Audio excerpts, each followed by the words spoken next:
I am utilizing the Bit Integrations plugin to establish a connection between these two platforms. Let's go to Bit Integration Dashboard. Create integrations. Search and select eForm.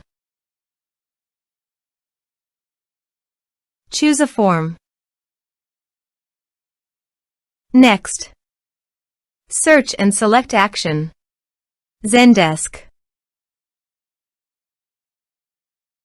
Give here an API key, so please visit the Zendesk API token.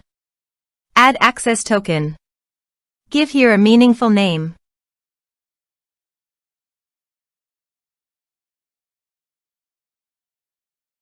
Save.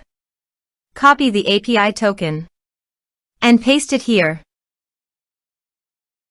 Authorized it.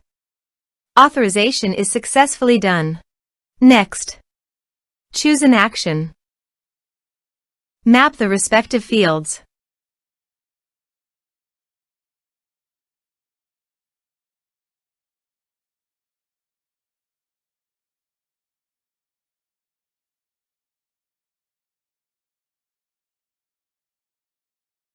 Here are some advanced features in conditional logic you can use for your own requirement.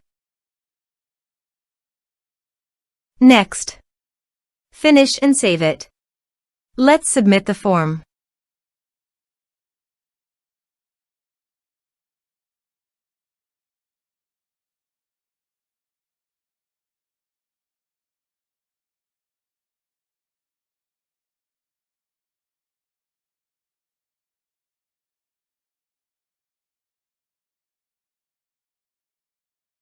Submit it. Form submitted successfully. Now go to the Zendesk site and go to Contacts.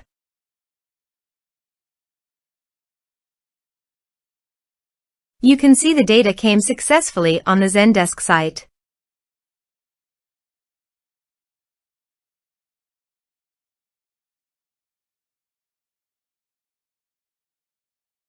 Thanks for watching.